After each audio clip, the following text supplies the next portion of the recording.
right, with my brother, Professor Rudy Fischmann. How are you?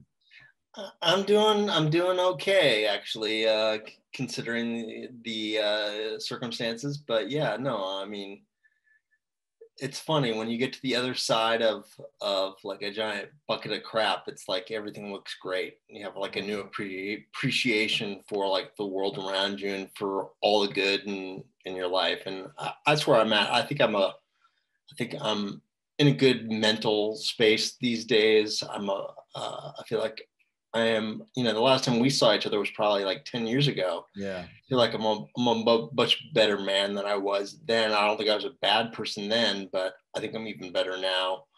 Certainly psychologically and mentally and empathetically, if that's a word, but yeah. Yeah. Like we've known each other for a long time, right? Through the Jiu-Jitsu scene, your black belt. You had a school here in Los Angeles, right? For many years. And we did some of the courses together and became friends through that. And then we're both friends with Felicia O. Yeah, when were you diagnosed with brain cancer? Yeah, I was diagnosed with brain cancer in 2018. But first, I want to say is just like to anybody listening to this, if you ever have a chance to share a hotel room with Alberto, rest assured he is an excellent roommate. I have fond memories of us getting ice cream together at an ice cream shop at whatever city that was that we were in on that trip. So thanks, man. but yeah, to get back to I don't even remember, just there's been so many trips and so many, so many events, over the years. Well, I mean, it's same here, but I remember that one fondly because I think also too, it's like kind of like, I started jiu-jitsu in like 2000, 2001. I think it was actually May 20th, 2000 is the day I started. I mean, at that point, I don't think you even had your black belt yet, but you were still like, people knew like, oh, who are one of the top Americans? Like Alberto Crane was certainly one of the 5 names that were mentioned at the time. So I know when I met you, it made an impact. It was like kind of like fanboying a little bit, but also like keeping my cool and realizing that I was also kind of like a peer of sorts. But it's like, certainly coming up, it's like Alberto Crane, he's the man. He's one of the men anyway. So yeah, thanks, man. Thanks. Yeah, 2000. I got my black belt 2001. Mm-hmm. So yeah, it's crazy. Yeah. So and I got my black belt I was just getting my blue belt around then. So yeah, you were Vander Braga black belt, correct? Yes, I originally started with John Machado. Actually, Felicia O is the one who got me started doing jiu-jitsu. I went to her very first tournament, and I thought it was the most ridiculous thing I'd ever seen. So of course I had to try it, and I felt like many people fell in love with it. Like on the first day, it was just sort of like, where has this been my whole life? Totally changed a lot about my life. It transformed me into a different person. I think that, personally and professionally, it made me a much stronger, certainly a more assertive and more confident individual. I mean, everybody talks about like how great martial arts are for kids, but it's great for adults too. I mean, I know my career, I was working in TV at the time, really soared once I started taking jiu-jitsu, just because it made me a lot more goal oriented. It made me feel a lot more sort of confident about a lot of choices in my life and things like that went far beyond the mat.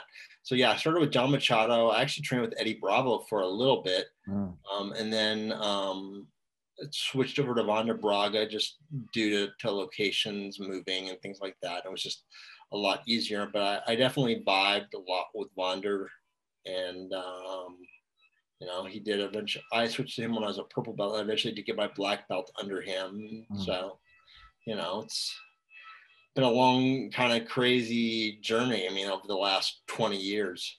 So yeah, that's awesome.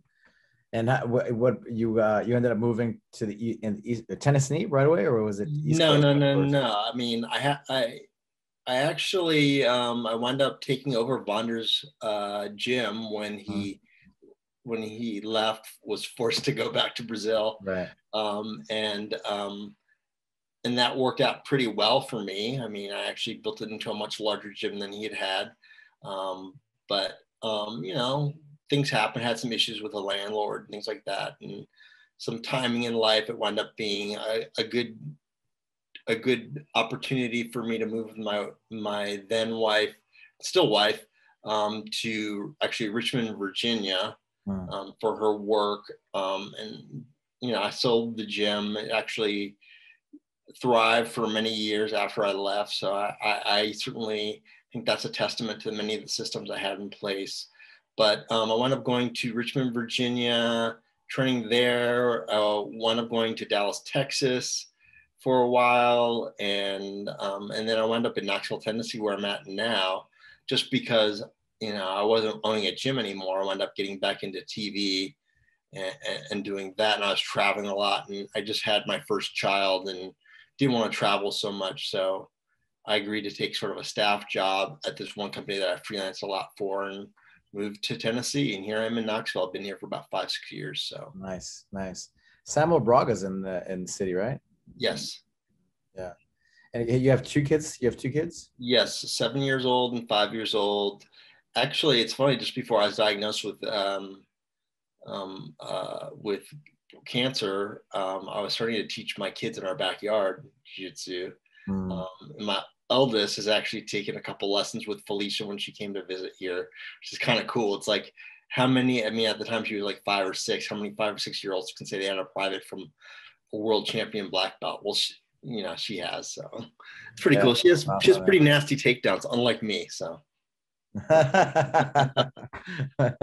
we're joking about the takedowns. Now you know why your takedowns sucked, right? Yeah. So what was like when you went to you weren't feeling too good, or you know, what was the basically like? It was a 5-year journey to get diagnosed, because I think because most of my adult life I was in relatively good shape, and then certainly by the time I had a gym, I'd gotten in pretty good shape. You know, nobody thought that I had anything really seriously wrong. I would just get these weird dizzy spells and some strange headaches, and have like bouts of extreme fatigue and things like that. And so like I was diagnosed with pretty much everything under the sun. One was fatigue, one was acoustic neuroma, which is a type of, you know, nerve disorder in an ear canal. One was Meniere's disease, which is another type of auditory canal sort of thing. Actually, at one point they thought maybe I had MS.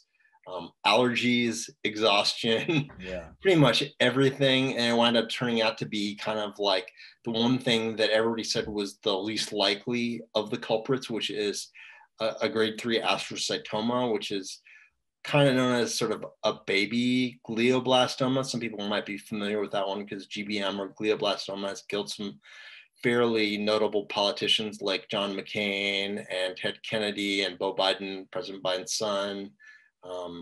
So I'm one step below that. So what is that exactly in I guess layman term? It is a form of brain cancer. GBM is grade 4. I'm grade 3. Some people might be asking why I'm saying grade, not stage, because brain cancer is one of the few cancers that are graded and not staged for some reason. I don't know why, but it just is that way. But what it is a type of astrocytoma, which is sort of a worm-like tumor that spreads throughout the brain. For me, it's in my cerebellum and my brainstem. So I have a lot of balance issues as a result, because that's, you know, cerebellum and the brainstem control like things like walking and not feeling nauseous and things like that. ABC, right? Accuracy, balance, and control. Exactly. Yeah. And they cut out, you said they cut out like a third of your cerebellum. Yeah, my cerebellum, they cut out about a third. They couldn't touch the brainstem just because it's just too risky. I mean, it controls like your heart and your breathing and things like that. They don't go anywhere near that usually. So they cut out what they could. I did, you know, the chemo, radiation, all of that. And even after all of that, I was still given sort of like a very sort of dire prognosis. I mean, I think I mentioned to you at one point that I've since passed 2 expiration dates, with expiration in quotation marks. And I really credit jiu-jitsu with a lot of that, sort of building the mindset and and so forth, and growth mindset, obviously, Yeah. very helpful to me, being very much of an outlier of sorts. Like, I think even in, it's like, What did they tell you? What did they tell you? Well, initially, they weren't really sure, because unfortunately with brain cancer, it's I mean, most cancers, they don't know a whole lot about anything. Same thing like with MS, anything neurologic, they don't know a whole lot about. It's all guesswork. It's just educated guesses. So initially, I was told that if I hadn't had one surgery that I had early on, I probably would have been dead within 2 months. Once I recovered, yeah, I greatly surpassed that. And then at one point early on, I was told that I shouldn't expect to be alive in a year, and that was about 2.5 years ago. And there's been some other things too that people have said, saying, just the median time of survival for my particular diagnosis is, if you live past 48 months, you're considered like in the top 20%. So I'm slowly creeping up on that. My plan is to creep past that. And, I think that one of the things that's very frustrating, I'm sure you can identify with this, is just how little is known by people you expect to have all the answers, being doctors and scientists, and whatever. It's just, the brain is a giant mystery. So it's like, I think what's really helped me, a lot of it is sort of my attitude towards it. I'm not necessarily a guy who is super like, force yourself to be positive above all. I believe in being realistic, but I do believe there's a lot of things you can do with your mind to kind of train your body to sort of not listen to what some of the cells are trying to do within it. So, yeah. What were some of the thoughts when they diagnosed you and they told you? I mean, they're telling you 2 months, right? What were some of the thoughts that went through your head? I think for me, I didn't really believe it. I mean, it didn't really register as sort of a serious thing. I think it was much harder on my family and my kids and such. Like, I think even now, even though there's a statistical probability like that I could die, like, I don't necessarily fear death, but I fear what it will do to my wife and to my kids, especially my kids, because they're so young. But so I think just because me, like, especially working professionally, it's very much, I was used to jumping from fire to fire, so to speak. Like, that was my job. Crisis after crisis, I make sure that everything runs smoothly. And so I think when I was told, like, oh, by the way, you have a very dire diagnosis, I was just sort of like, okay, so what's next? I'm going to do chemo, radiation, whatever. And then 6 months from now, I'm going to look back and everything's going to be good, right? Yeah. Like, I don't think it really registered. I know my wife had a lot of problems with it, but, and still does have a lot of problems sort of coping with it. But I think, I did the kind of podcast or the Clubhouse with Felicia, right? And I felt the same way, right? When I didn't really accept, I guess, I didn't like, believe that, in a way, I didn't accept that, right? It's like, how do you believe that? How do you accept that's it, right? Like, that's how it's going to be. So what you started mentioning jiu-jitsu, and like, what had jiu-jitsu really helped you with the right mindset? Yeah, I think that's where I feel like the same for me. Yeah. Especially going through chemo and radiation, I think jiu-jitsu was tremendous, just because I got so used to getting my ass kicked for so many years. I mean, fortunately, I mean, I'm not going to make any bones about it. I don't have quite the same competition resume as you do, but, I had my moments, but even still, I got beat up a lot. So I think, being in all those sort of horrible situations where you can't breathe, or your arm's kind of in pain, but you're not quite ready to tap. Or remember, I had to tell you to relax, man. I was like, relax, man, take it easy, Rudy, take it easy. When we trained, I remember a couple times. Yeah. So it's like, you kind of learn to sort of adapt and find your way out from horrible situations. Then I think once I got past sort of what they call the critical phase, which is like all the really scary stuff, which is like surgeries and like intense medications and zapping your brain with stuff and things like that, it was kind of like, all right, this is who I am. This is what I want to do. How can I do that? And it's sort of the idea of learning how to adapt to whatever situation you're in. It's like, all right, so I have trouble walking a straight line and not feeling like I'm gonna fall over and so forth, and some vision issues. It's like, how can I work around that? Like, you had sent me just a video on some movement, and like as I was going through it, there was a lot of movements I could do, but then there were some movements where like I'm having trouble standing on one leg. So how can I sort of tweak this so I'm still getting the benefit of what I think it's going for versus that? And that's straight jiu-jitsu, at least. I mean, I'm sure there's other ways you can get that, but for me, jiu-jitsu taught me that. It's like, okay, how can I make this work for me? I think of a guy like Aaron LaPointe, who's a Carlson Gracie Black Belt, who had one paralyzed arm, and how he developed a whole system of one-arm jiu-jitsu, and is a competitive badass in his own right, with this great, sort of disadvantage, so to speak, or Jean-Jacques Machado, who essentially is missing a hand, and he's worked to figured out how to make his, thumb and pinky that he has work for him to be an asset, not something that's a negative in his game. So I think that's what jiu-jitsu taught me a lot of, is dealing with suffering and realizing that it's really not that bad, and then also adapting to work around things that people might view as negative that really aren't that. I mean, it could be a lot worse. So I'm still alive.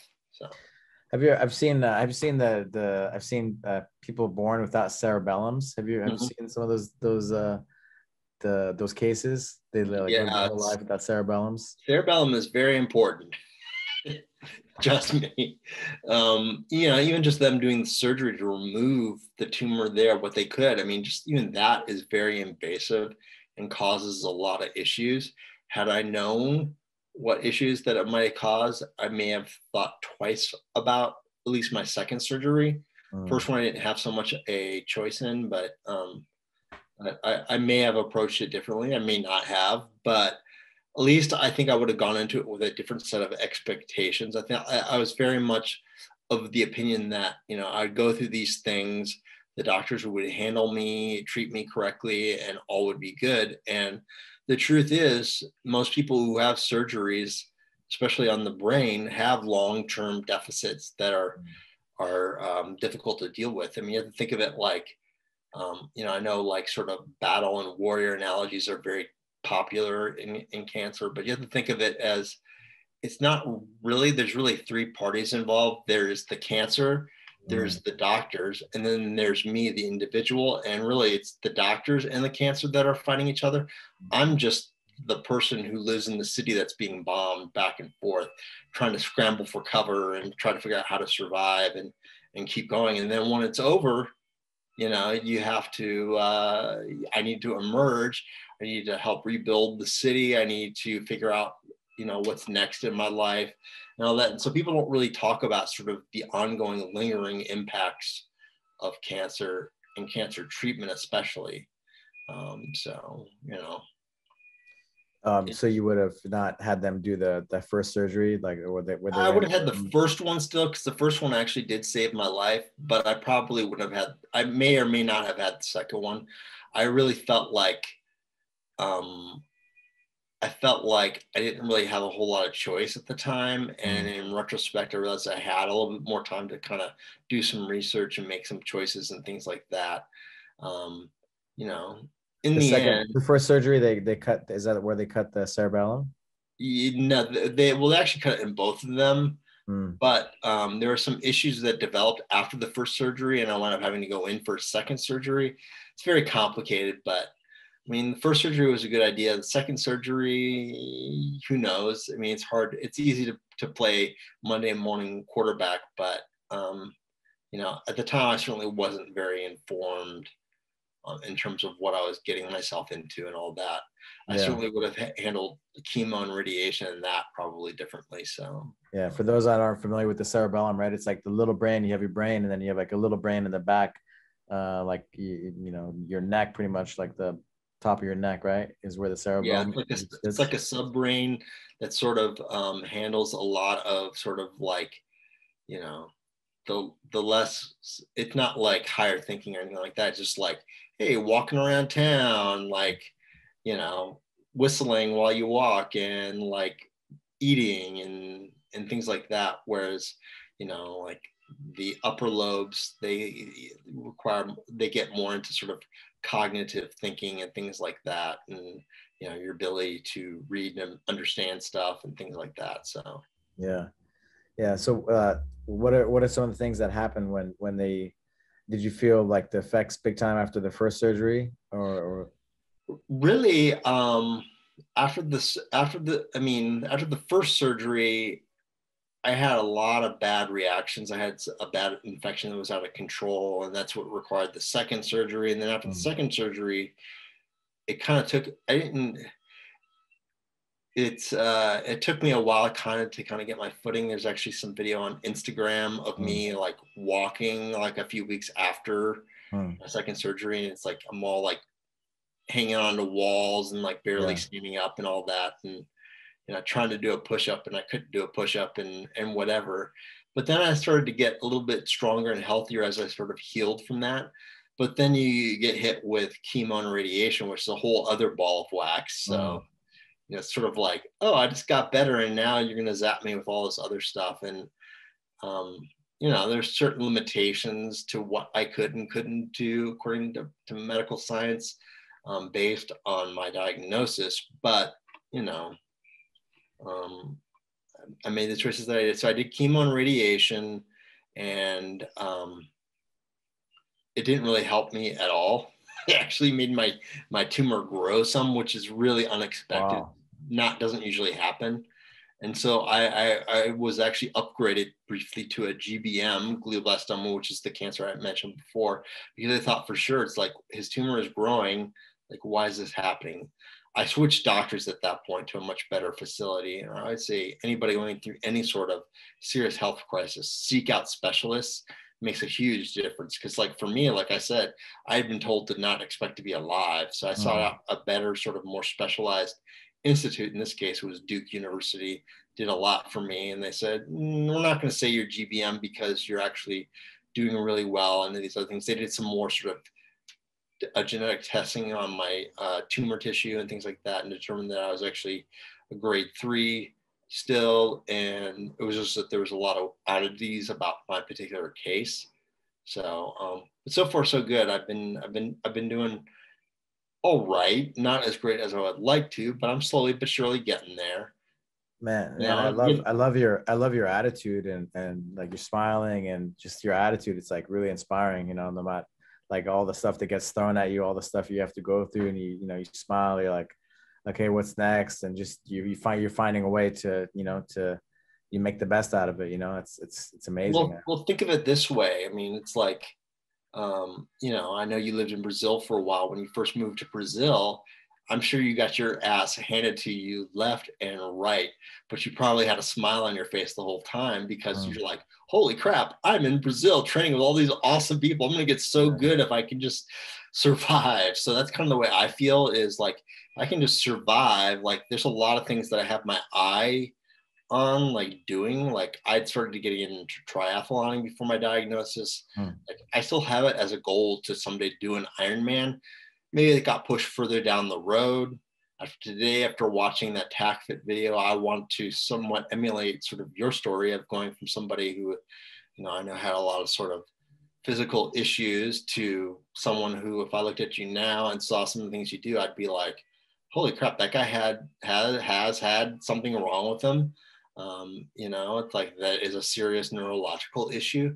It's like, I think it just shows that, like, if you set goals and you understand the work that it takes to accomplish those goals, and have a little bit of patience, something I'm not good at, but if you have a little bit of patience, you can accomplish a lot of great things. I mean, I never thought that when I started jiu-jitsu, I never thought that, you know, I would be tearing up the scene as a purple belt in jiu-jitsu. I was kind of an okay competitor as a white belt and a blue belt, but purple belt, that was great. Brown belt was harder for me, but I had my wins. And then black belt, you know, unfortunately, I didn't really I didn't compete much as a black belt, but that's another thing on my list. I want to compete again in jiu-jitsu eventually. So it's just going to take a little bit more time than I thought. You know, We'll do a super fight. Yeah, Yeah. it's like it's like I think you had there was an interview with you where you were talking about with TACFit. You were like, I'm going to get serious about this. I don't care if it takes me a year, 10 years. I'm going to do what it takes. It's kind of like how I feel like, okay, I'm not in a rush to get the next belt, but I still have my eye on that next belt. So, so I'll get there. It'll take a little bit longer. I think that's probably been the hardest thing, is sort of adjusting to being impatient, and the old me who was very aggressive type A and sort of go, to like, okay, accept that you've been handed some crap in your life and how do you work around it? So, you know, so it's like I make the most with my kids.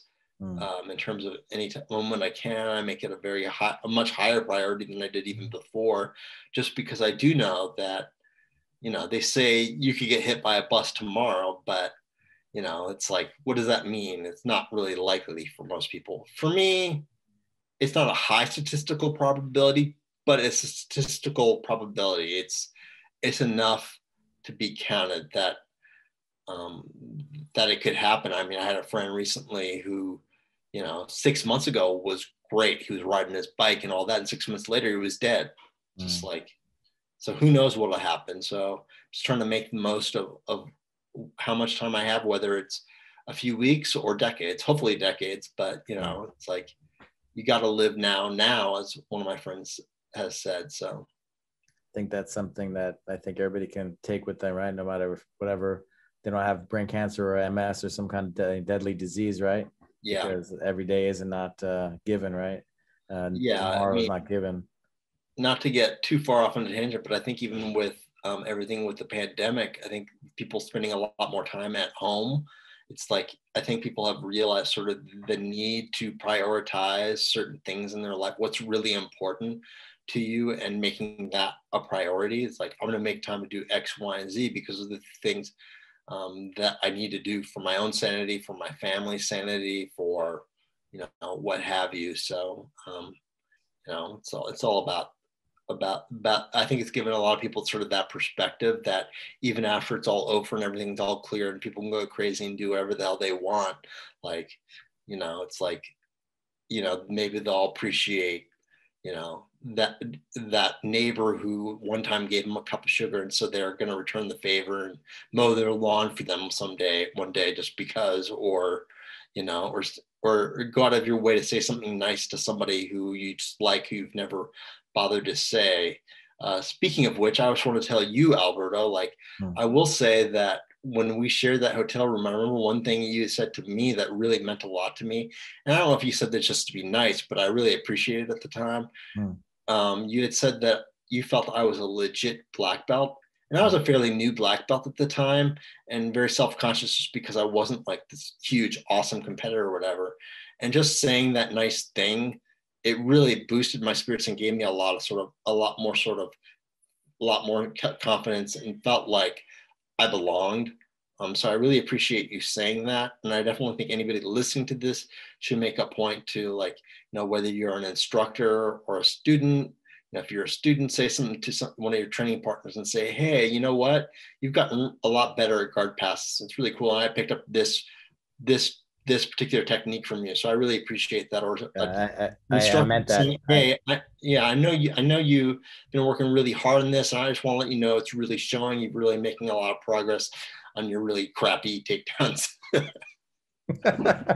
but say that again. Like you're making a lot of progress on really crappy takedowns, because I always had, like, I worked tremendously hard on my takedowns, and they only got to kind of like competent maybe. So who said that to you? Nobody ever told. I always told myself I had crappy takedowns because I did. I never took anybody down, you know. But yeah, so it's like, well, man, I meant it. You know, I meant it. It was an honor to just spend that time with you together, and Mm. it's you know, it's big work, right, with jiu-jitsu that we have the privilege to do, you know. So Yeah. I congrats on think taking that leap of faith for yourself in your life, and investing, you know, in the community. Your yeah. gym was in you know, pretty close to mine, right? It was in Mhm. Yeah. Montrose. Yeah. Montrose. Montrose. So Mhm. just like 5 miles or so. Yeah. Yeah. So, you know, and a lot of people don't do that, right? They never go after their dreams, you know. So Yeah. big ups and big respect, you know, to you for that. Well, thank you. Yeah, no, it's just like, I think it's just also too, I think especially starting out, you just think of like black belt as being like the ultimate. And like, I think it took me a while to learn that once you get awarded your black belt, it's just a new beginning. You know, it's like there's so much more to learn. You know, like you've gotten into some other fitness things. I know for me, I learned so much. I basically relearned jujitsu starting at black belt, like just teaching like beginner courses and things like that. Just seeing the techniques from a whole new eye, seeing like the third and fourth like level of Brother, I'm gonna send you some tag for things, some club bells, and we are gonna open up your mind. We're gonna you're gonna get deeper and deeper into biomechanics and breath and Yeah, that was one of the things I really like, because I have done some physical therapy. It's called Mhm, vestibular rehab, mhm, balance training, mhm, and one of there's actually a lot of things within it that are sort of common to it. It's tech is different for sure, mhm. but like I like the way everything is chained together, and I like how breathing is really incorporated. There's a lot of the posturing and things like that, and you know, is all stuff that is clinically proven to to wake up your body. You Mhm. know, so it's like, um, you know, I'm definitely very interested. I know I have to start slow, just because I think I texted you yesterday. It's like I carry like a 10 or 15 pound weight and I start to fall over. Yeah. So to start Yeah. start small, but I feel like it's a journey that I'm ready to go on. So Yeah, it's all built in, right? Like simple, compound, complex on learning, on the mm, complexity of the movement, the weights, all the, you know, you can adjust everything. And it's all about getting the technique, and you can get the technique at the most basic, simplest level, you know, and then yeah, you build up from there once you get the technique down. And what's beautiful with all the stuff, right? It's like it comes down to your breath, right? So I always, when I show, it's like starts with your breath, you know, mm-hmm, and we're gonna be breathing, right, till we die, right? mm-hmm, And so because we are, you know, our autonomic nervous system, right, control, you know, we can't, you know, controls all of our you know, vitals and everything in our bodies, but the breath we can control, right, with our mm-hmm. with our consciousness, right? So it's amazing, man. It's amazing what we can do when we connect to us within, right? And big things happen, you know, things happen. And you know, like I'm listening, like your speech, and like I watched some of your tapes, and your balance, and you walk in and stuff, and I can totally relate to a lot of those things. Um, um, you know, but yeah, I feel like we can all get those things back. You know, we can all get those Yeah, things I back. mean, it's Do the right thing. whether you're doing like the things you're saying about breath and stuff. It's like whether you're doing jujitsu or some crazy aggro workout. I mean, Yeah. ultimately, it comes down to as simple as your breath and being in tune with your body. Mm-hmm. And you know, even though a lot of breath is sort of automatic, Mm-hmm. and like on control, I mean, there's a lot. As much as you can control it yourself, you're kind of letting your brain know who's boss to a Mm-hmm. certain extent, and waking your Yeah. body up. So Yeah.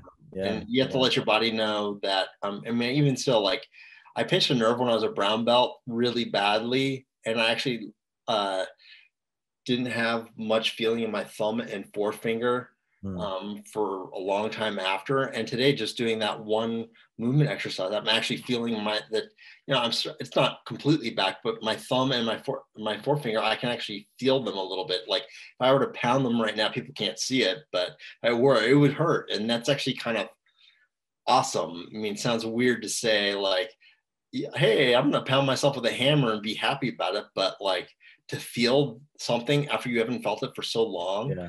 is very sort of inspiring and motivating. In a way, it's kind of like it's a little blessing, you know. It's like, I think if you're working jujitsu and you're having a trouble with a guard pass, and one day something just clicks and you are able to maybe not even do the whole guard pass and complete it, but you're able to get past their pesky closed guard or whatever.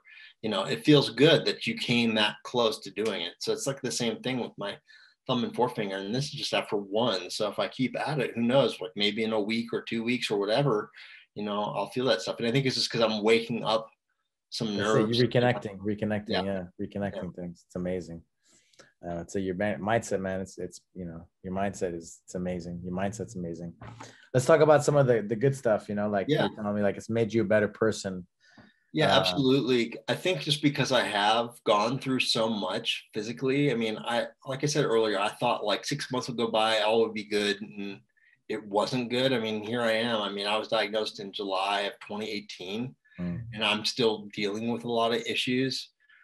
But, you know, that being said, it's like I've made a point to sort of take note of where I was. I mean, a low point for me is that, you know, after my second surgery, I couldn't wipe my own ass. I mean, that's pretty humbling. Yeah. You know, yeah. It's like, so coming from that, where I couldn't walk without a walker or a cane or anything like that, I was actually in a wheelchair for a short little period of time. But like coming from that to now, I don't need a cane anymore. Like that's monstrous. You know, whenever I get down on myself about like, oh, yeah, sure, I did 5 or 6 miles today walking, but I used to run 6 miles at X amount pace. And, you know, oh, woe is me. I think about like, dude, shut up. Like a year and a half ago, you were using a cane. So it's okay.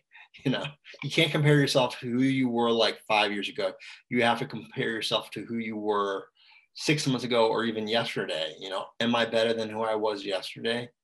It's like, so what? Some crappy things happen to me. Like, I got to make the most of it. You know, I'm not going to ignore that those things happen to me.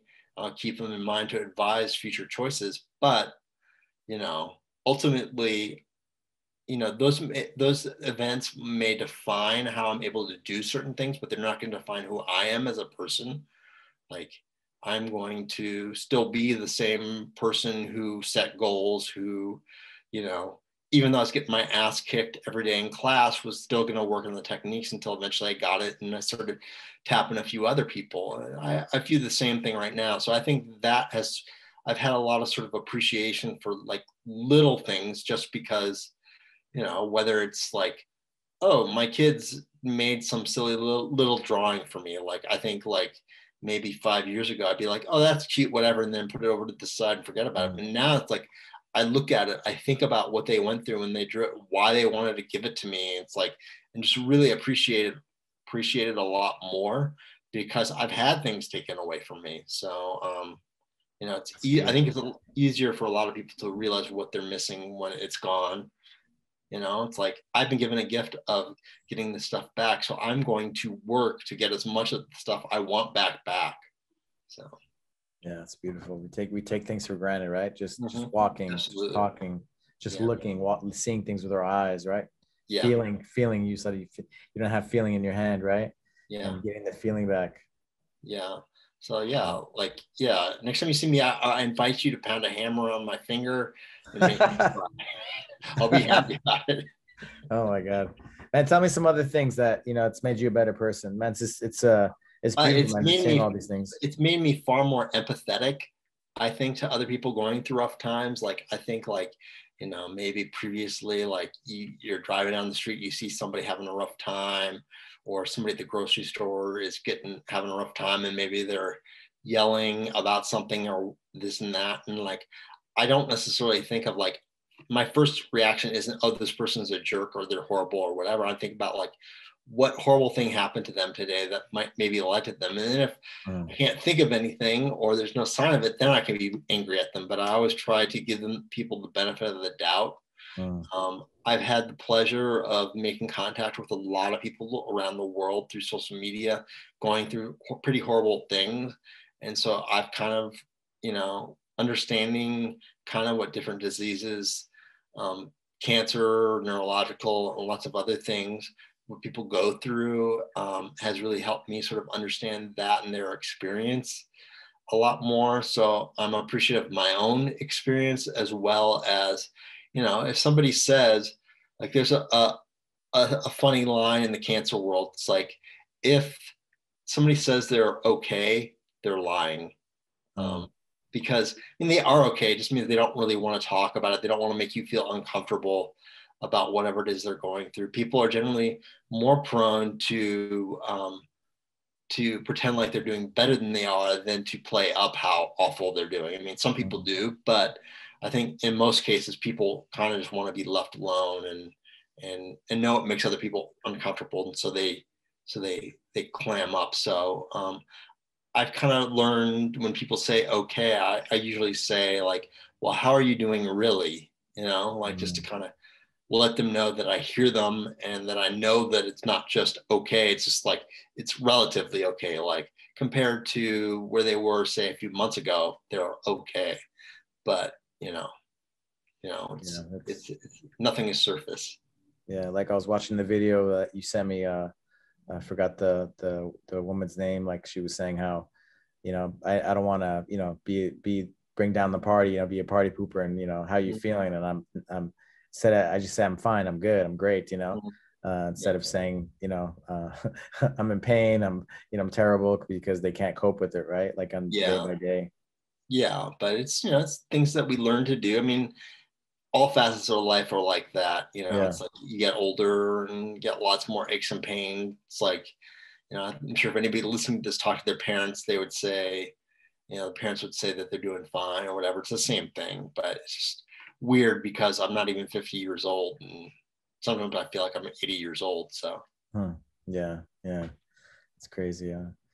Man. So what, anything else that made you, has made you a better person you can think of? I would say definitely more empathetic, finding a lot more purpose, just because like I want to appreciate each moment more and more to the maximum, and create memories for my kids and things like that. But in terms of prioritizing what is it that I want to do with my time, and that's what I do with like my social media, where I have a YouTube series called Brain Cancer Diaries, which is really important. It doesn't get a bazillion views, but I know the people that see it really like it, and get a lot from it, just because I actually had a therapist from South Carolina reach out to me and said that she actually shows one of the episodes to some patients of her going through serious chronic illness issues. I know it's helping the right people. I also have a podcast. But anything, all of this stuff is aimed towards spreading awareness of sort of what the greater cancer experience is. And that's given me sort of a lot of sort of fulfillment. I feel like I'm improving the world slightly. I think it's everybody's duty to make the world a better place than what they found it. But, obviously very few of us can make huge, great, big sweeping changes. But I think it's possible for all of us to make small changes. And so that's me. I'm just more focused on making those small changes. And for me, maybe it's making a stupid video that, make somebody who's going through a rough time have a better day because they don't feel so alone, like they're not the only one. Or it's like talking to you and knowing that people who like me might listen to this podcast and hear your story and be sort of motivated to be like, yeah, he was in a bad place, but he didn't mope and dwell in his misery. He found a way to make himself better. Maybe not 100% better, but a lot better. I think in that same episode that I sent you, there's a woman from the UK who talked about like the idea of the new normal and how she hated that. And she was like, I don't want a new normal. I want the same me, but if I have to be a different me, I'm going to be a better me. So and that's what I see in you, is that you're trying to be a better person overall, physically, socially, mentally, all that.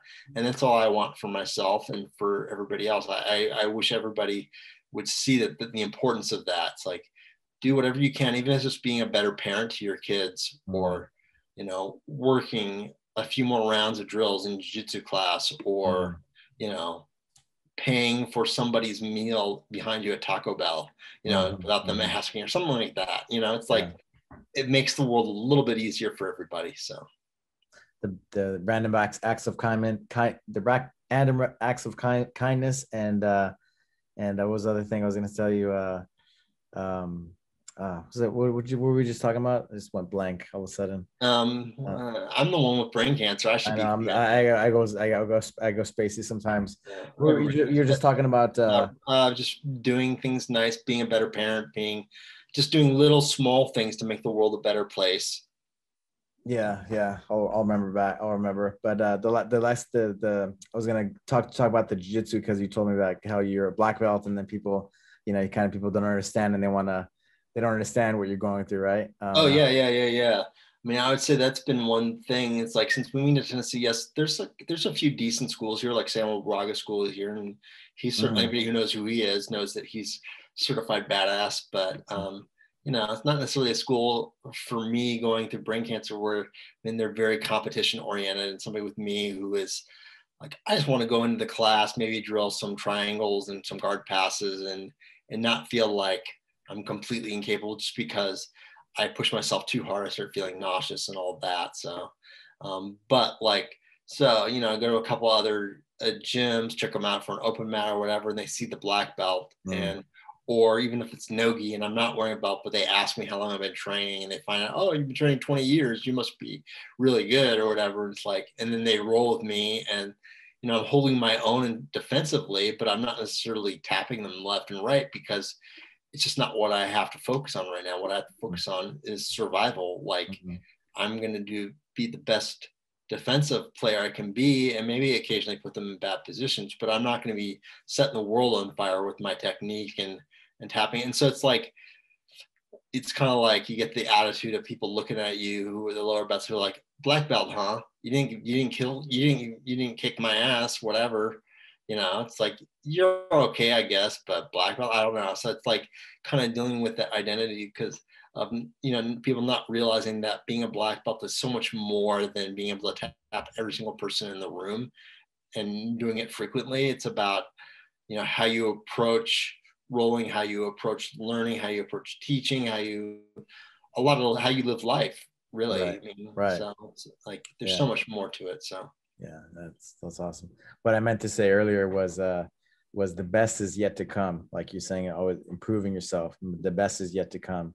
yeah, exactly. Like your life is over, right? If there has to be a new me, there's going to be a better me for sure. So, yeah, the and best what may be different than the old me, it may not be a guy who's doing this and doing that, but it's going to be doing something remarkable. I just got to figure out like a lot of the specifics and just keep moving myself in the right direction. So, yeah, man. And you're a warrior, you're a champion, and when I do podcast, I've had like Hoist Gracie and Saul Ribeiro, some big names, right? And all these guys, like they all say, they agree, they say the same thing. Like the number one thing, it's not like being like competition and fighting and all that. It's like it's a short time, but it's the lifestyle, right? And I feel like mindset is included in that. Mindset is what jiu-jitsu is, the biggest thing that jiu-jitsu like has given them and that gives us, right?